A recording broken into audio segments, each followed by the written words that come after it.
Pero syempre, hindi naman po natin lahat magagawa yun na chapter 1 ay i-discuss ngayon. Kasi pagkatapos ng short discussion natin, you will have an activity. Okay? So mamaya bubuksan ko po yung activity ninyo regarding the writing of introduction. Okay, so let me sandali, slideshow ko lang pala. Tingnan natin kung gagana ang slideshow. Yun, gumana. Naka-slideshow naman at your end. Naka-slideshow ako. Okay. O sige. So sabi natin, ang title po, yes po. Sino yun? Jamil? Dok, napindot ko lang po, sorry. Okay. Sige. Parang kala ko pipigilan mo ko eh. Okay, wala nang makakapigil sa akin. Kasi medyo late na tayo. Lakas ng ulan kagabi, no? Pagising-gising ako eh. Pero hindi naman bumabaha dito. Marami bang binaha? Itaas ang kamay ng binaha. Marami bang bumaha sa inyo? Nasa Manila na ba kayo? Kasi I know yung iba nag-uwian eh. Wala pa. So nasa kanya-kanya kayong mga probinsya nearby. So I guess nearby provinces kayo kasi kung umuwi kayo sa napakalayo, hindi naman pwede. Okay? O sige, mag-ingat kasi though wala ng bagyo, malakas pa yung mga ulan. Okay, so this time we will discuss about chapter 1 and the title of chapter 1 is the problem and its background.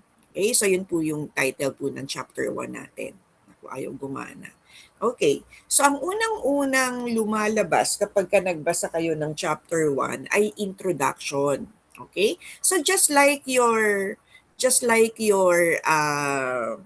case report, 'di ba ang first page nyo sa case report ay yung title, yung pangalan ninyo, yung email ad ninyo kung pinapagawa sa inyo. Tapos dun sa lower part of the first page is the abstract. Okay. Tapos sa second page, pag magbabasa na kayo ng case report, may introduction. Okay, ganun din daw sa research, meron ding introduction.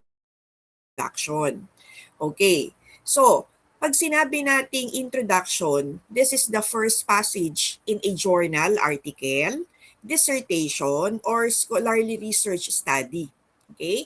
So, ito yung unang-unang nababasa, kaya nga introduction ng pangalan niya. Okay. Ma'am, ano pong nababasa namin dun sa introduction na yon? So, this provides general information about the topic chosen, its role or importance in society. Okay, so ano ba ang general information about yung topic ninyo? Okay, so yung topic generally, ano ba yung topic ninyo? Kunwari, mag-i-innovate kayo. So yung innovation nyo, kunwari, ay for convergence insufficiency. So, pwede kayong mag-discuss briefly about convergence insufficiency. So, pagkatapos, magbigay din kayo ng general information about how it is being measured or kung ang innovation nyo is about vision therapy and how convergence insufficiency is being managed, you should have a short discussion about the innovation. Okay? So, it also discusses, mamaya ka na, Mr. Marana. Ayan o. Parang graduate ka na naman ng PhD dyan sa toga mo. Okay. So it also discusses the reason why the researcher became interested in the study. So bakit kaya naging interesado yung researcher sa study na yon? Okay. So ano po ba ang mga relevant ideas na dapat ay makita sa introduction? Okay? So syempre kailangan makita natin yung topic or subject matter. Huwag puro definition of terms to ha. Alam nyo, puna ko sa inyo ha, puna ko lang. Kapag kayo po ay gumagawa, sumusulat ng introduction, parang definition of terms ang labas.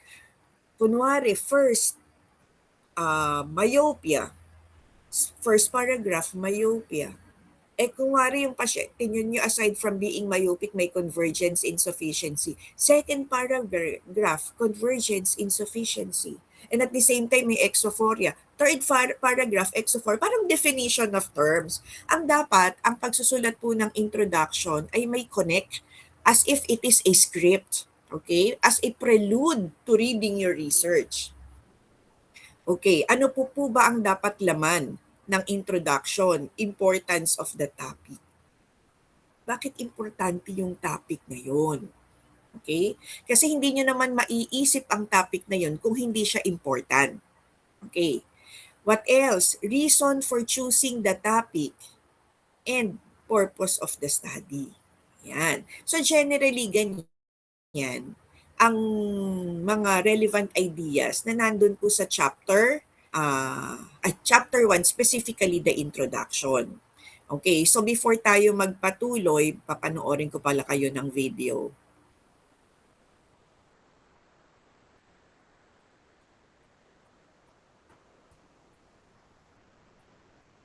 Nako, hindi ako makabalik. Wait lang.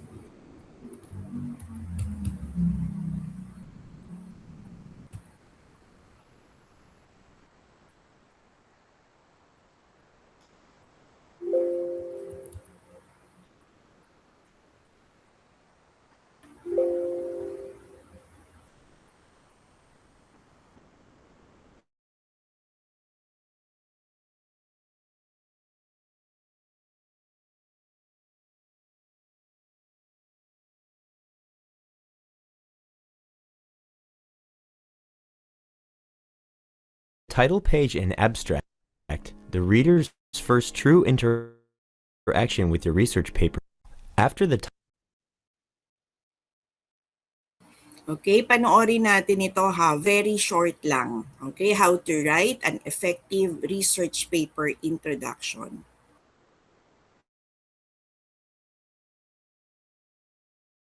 title page and abstract, the reader's first true interaction with your research paper is the introduction.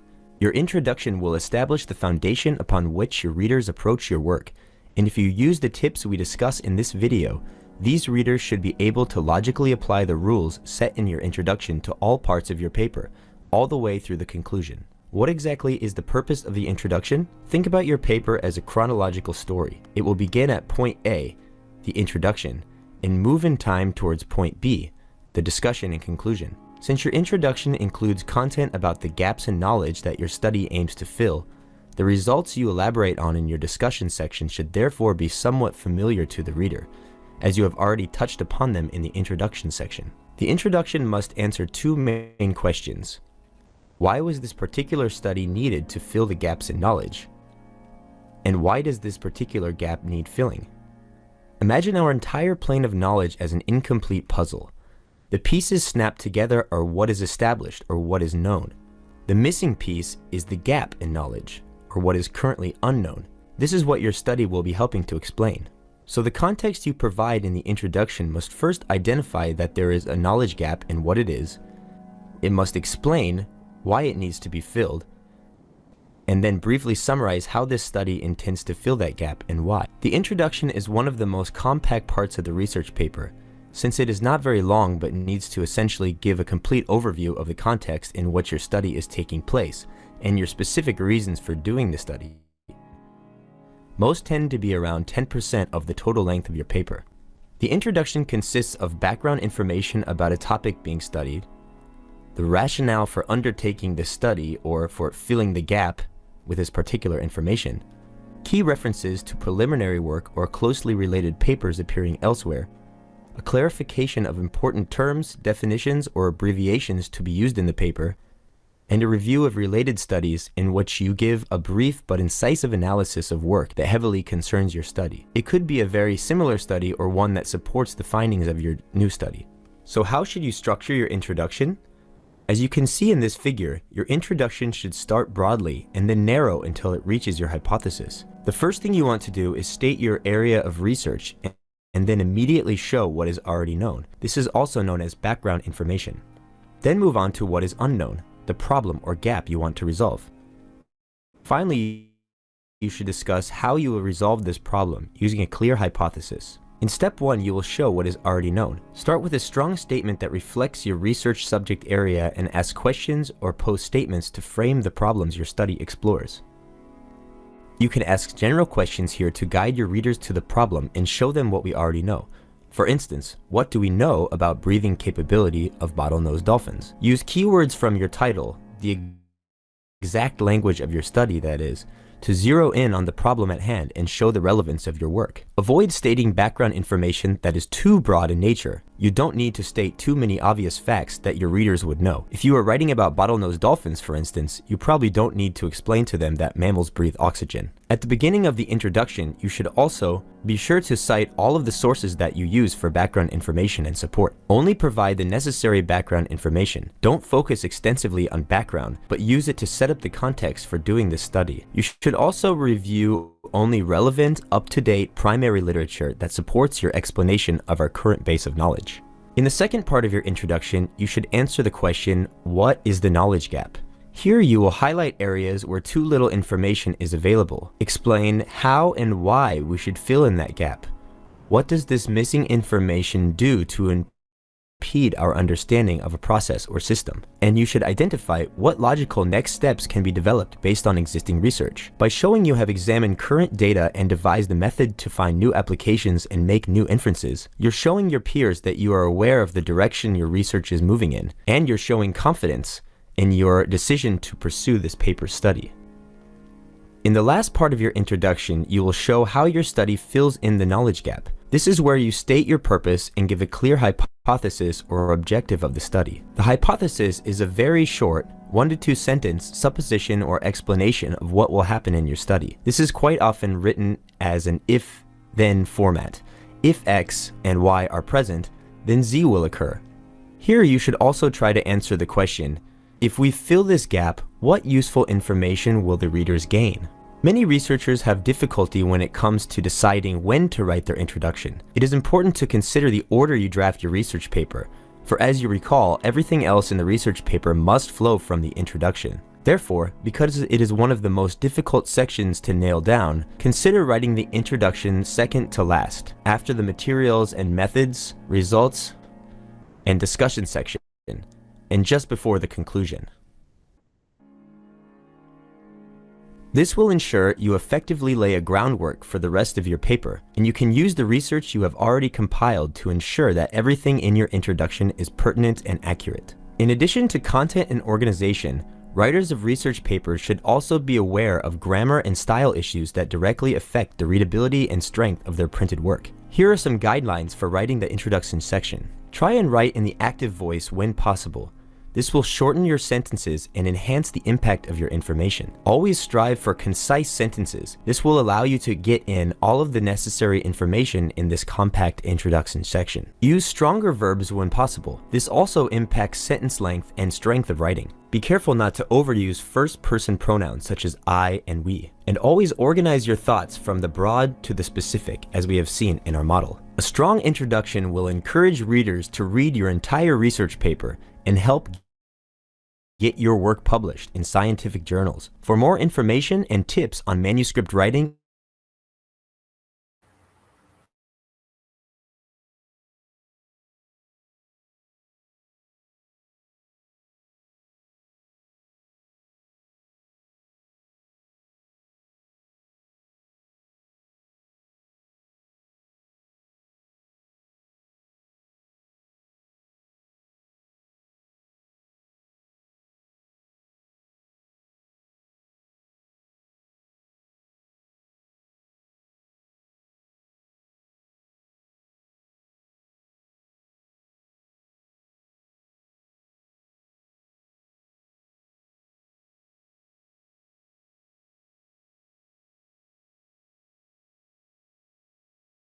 Okay, sorry.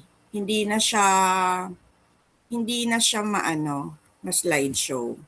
Okay. So, ano po yung mga dapat nating tandaan in writing introduction? Okay. So, in writing introduction, at least maximum of 2 pages lamang ang introduction, ha? Okay? So, maximum of 2 pages. Pwedeng 1.5, pero hindi na dapat po lalagpas sa 2 pages. Okay. So, ang unang part ng introduction ay what is known. Okay, so ano na ba yung alam? Kunwari about myopia yung topic ninyo.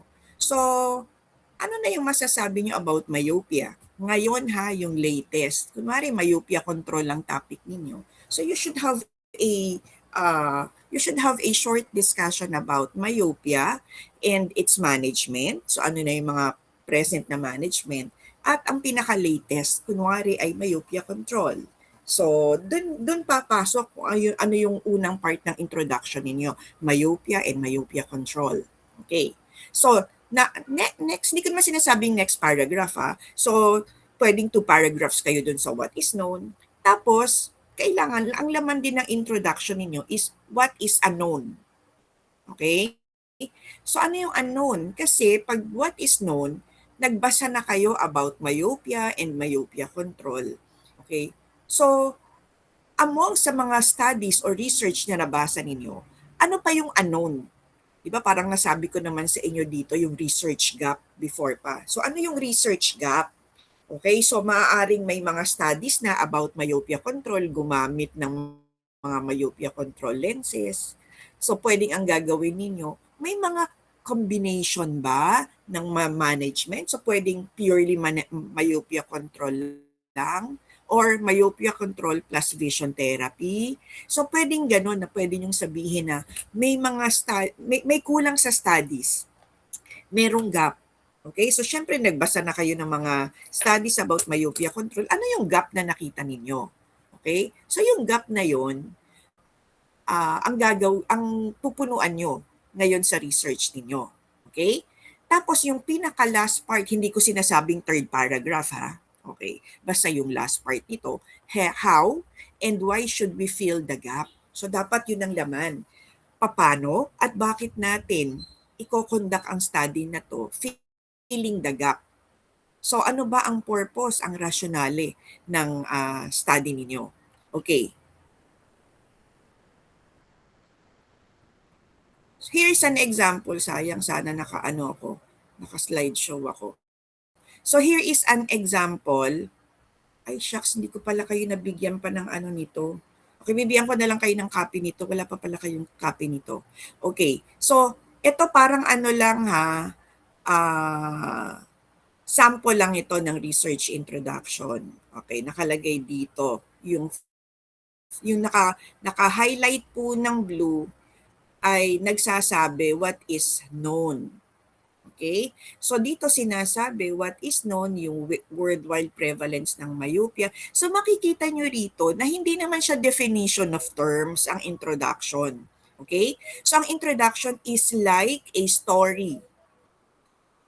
So para siyang story. So ganun din sana sa clinic case report ninyo. So parang story ang introduction niya. Hindi siya parang define ng myopia, define ng types ng myopia. Hindi po. Okay? So ito sinasabi yung worldwide prevalence ng myopia. Tapos sinasabi na by 2050, so parang sinasabi na more than over half of all countries ay to be myopic. Okay? So ano yung mga complications ng myopia? Diba? Diba? Known na yung mga yan.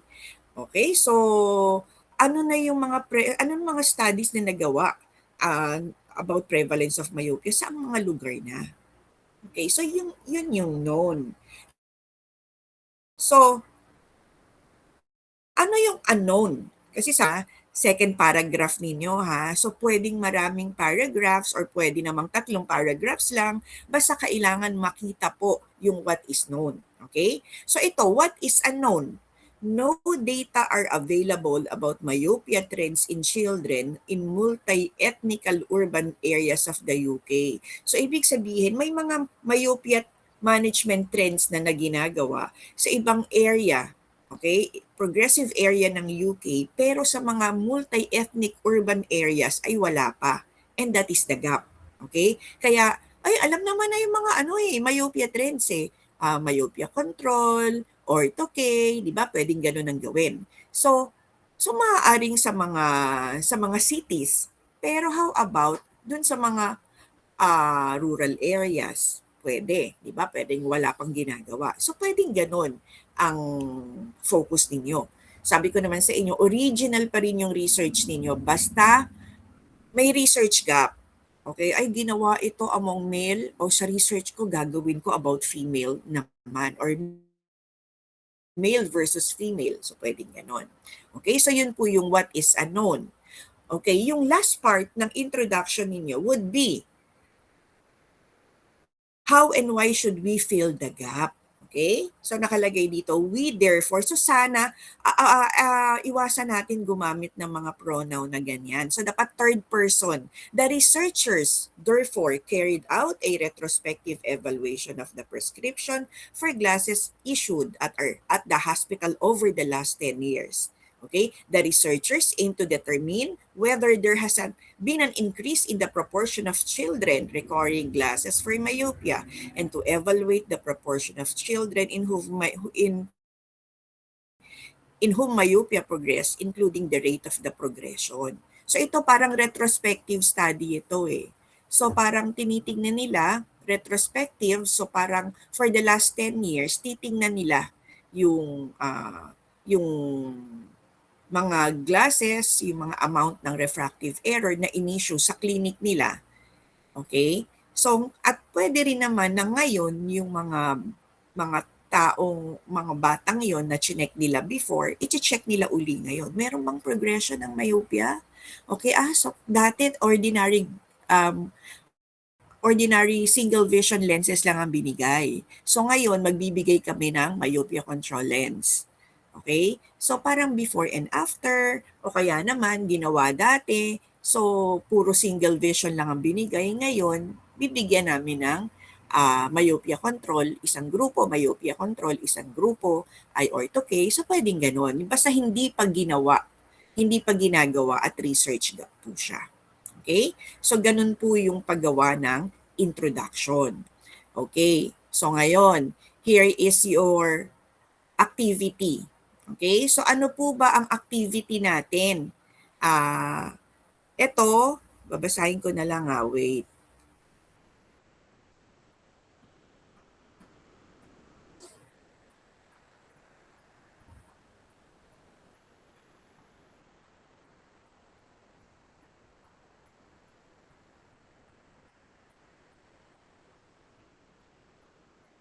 Teka, nawawala.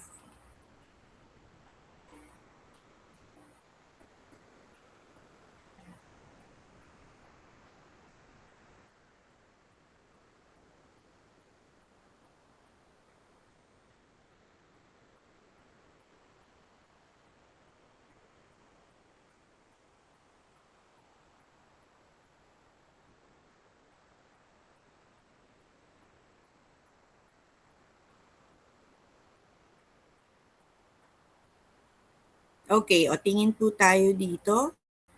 O tingin ha. So makikita natin yung module as Module 1, Introduction to Research. Tapos na po kasi tayo sa Module 1 eh. So may mga tasks ako sa Module 1. So yung Sign COM, so na yung iba ay hindi kasi ang nakalagay ko dito, ang ilalagay po ay ayan, mali lang to dapat wala ito. Okay. Upload the whole page of your COM bearing my signature and the 3 mark stamps from the optometry office. Okay, guys. Ay, hindi pa pala ito nakabukas sa inyo. Okay, bubuksan ko to for sections B and D pero hindi muna kayo mag-a-upload. Bakit? Kasi hindi ko pa naman siya nasa-sign, di ba? Wala pa akong nasa-sign na COM sa 5th year. Hindi ko alam bakit nag-sign. Okay, bakit nag-sign ng COM? Bakit nag-upload ang sections A and ano? Okay. So ang una kong ang gusto kong isipin ninyo, pag nag-upload kayo dito, kailangan may signature ko at kailangan wala po ito, nakabukas po yung buong COM. Okay? So, ang malalagyan po nito ay section B and D. Okay. So, ngayon ko siya i-open. Siguro nagtataka kayo, wala pa kayong ganito. Okay, so 9:46. Mag-e-end ito. So, i-extend natin kasi baka hindi pa kayo nakakapagpa... Mr. Marcera, nakakuha na ba kayo Nang alin po, Dok? ng COM? Di. Nakapagpatatak na kayo? Hindi pa po. Bakit? Na-collect na po lahat ng COM, hindi lang pa nasasignan. Na-collect na, nagbayad na ang lahat? Opo. Okay. Sige. So, bibigyan ko kayo until, so sana may pasok na bukas. Okay, so Thursday. So, I will give you until Thursday to upload. Okay? To upload your COMs. So, ibibigay nyo muna sa akin. Okay, ibibigay nyo po muna sa akin yan, ha? So, sino po ang in charge sa Section B sa pagbibigay sa akin ng COM? Sinong in charge? Okay, so si Miss Espinosa sa Section B. Sa Section D, Dog, sino in charge? Dog, wala pa? Sino? Meron na ba kayong officers? Wala pa po, Dok. Sino ang ano? Pero sa D po, hiwalay po kasi ginawa namin, Dok. Nag-team D1 and team D po kami. Hindi. Isang section. So, isang section yung ibibigay sa akin, ha? Basta Apo, Dok. bukas. Si Joseph na lang po. Okay, sige. So, basta isang tao lang po ang magbibigay sa akin. Tapos, sign ko. Okay, so pag na-sign ko na, that will be the time na mag-a-upload kayo. Okay, at pag nag-upload kayo, hindi po nakasama yung itong resibo, tanggalin po yung resibo. Pag nag-picture kayo, picturean nyo ng wala po itong resibo, kailangan nakalagay dun yung pangalan po ninyo. Ayoko ng resibo, kailangan ko ng COM. Okay? That is my instruction for both sections B and D. Okay na tayo dyan. Okay na tayo dyan. Next, meron na po bang certificate ang Compass tsaka OCC? May certificate na ang Compass tsaka OCC? Wala pa? Kasi magbibigay sila ng certificate ang Compass tsaka OCC. So you need to upload here kapag ka meron na. So i-move ko ang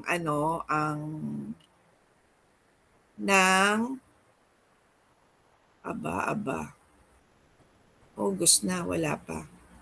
Okay? So i-move ko ng Friday. Yan. I-move ko ng Friday. So dapat by Friday meron na sila. Ay, mali. Friday. Okay, 14.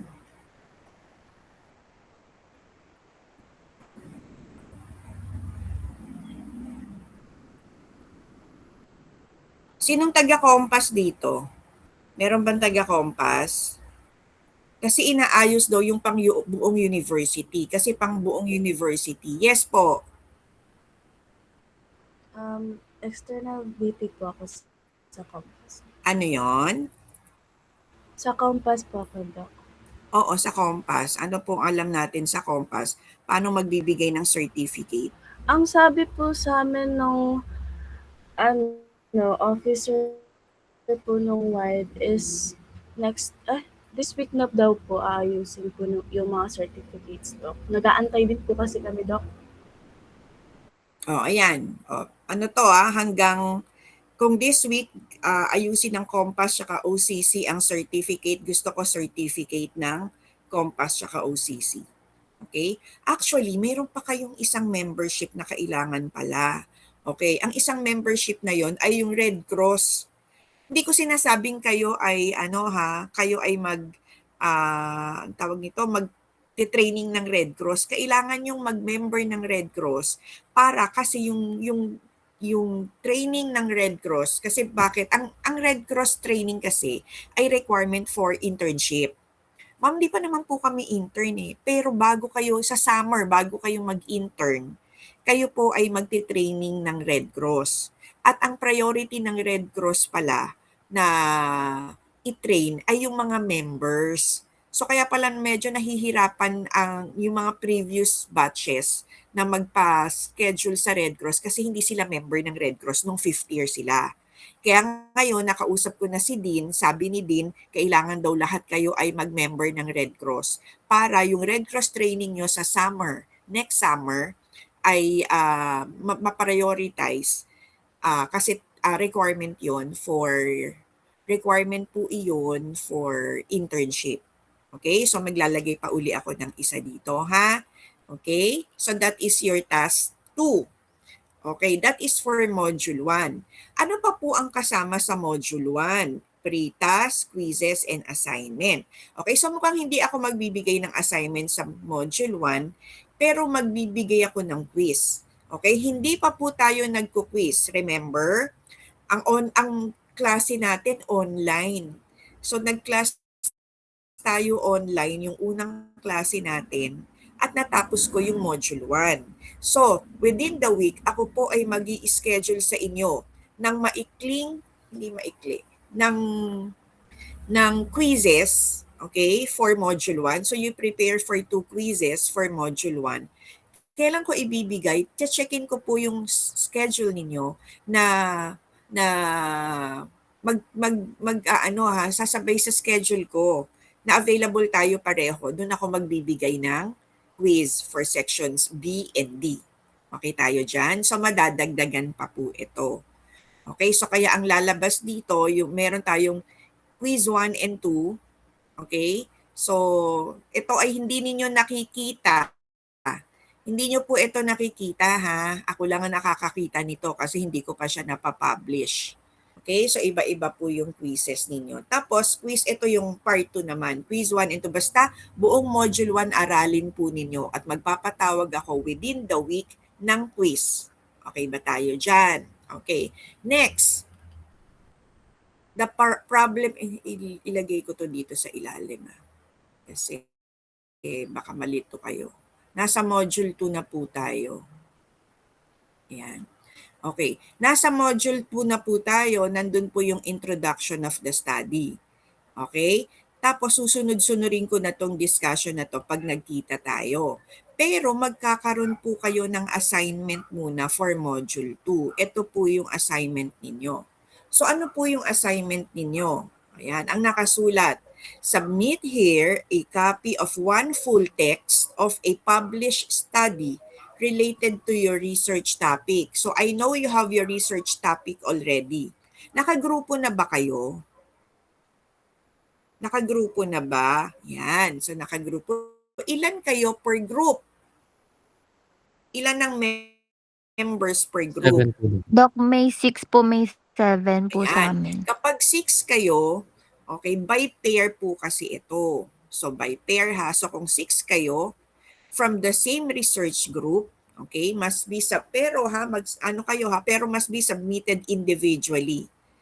Okay, kunwari sino ba ang si UG tsaka sino ba ang section B? UG tsaka si main. Okay, ay may kagrupo sa section B kunwari. Pareho silang magsasubmit dito sa Canvas. Okay? Pero kailangan may pangalan sa taas. Kunwari, UG and main. Kasi Bedo tsaka si main. May pangalan sa taas.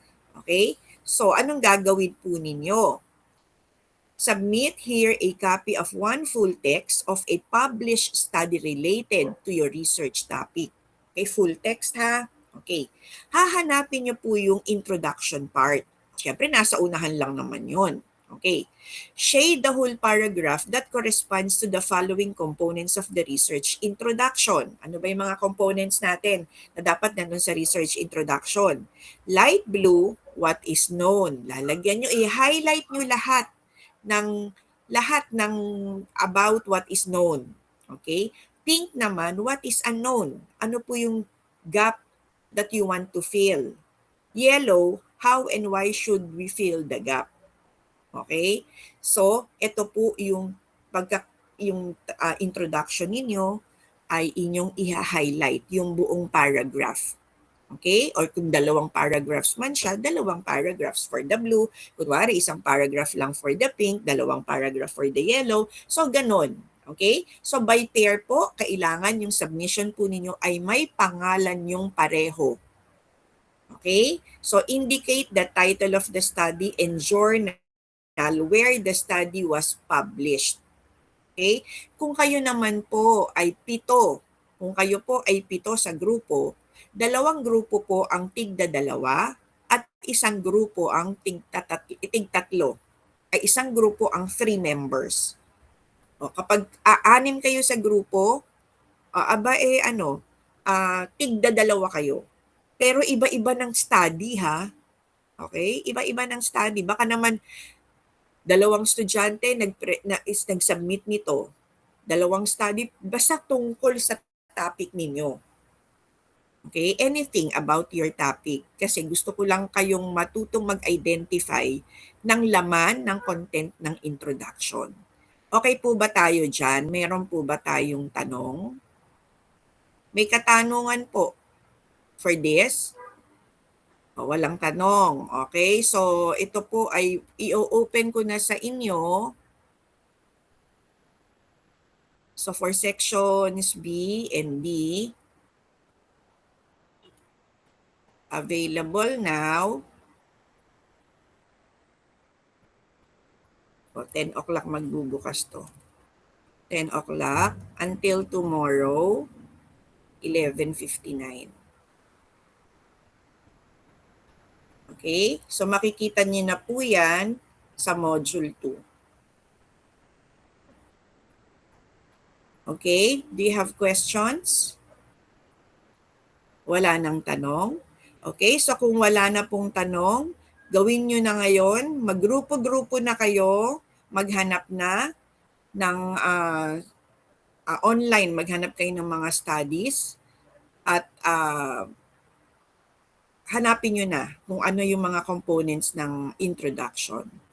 Okay, you are dismissed. Maiwan po yung mga late. Okay, bye. Thank you po, Doc. Thank you, Thank you po, Doc. Doc.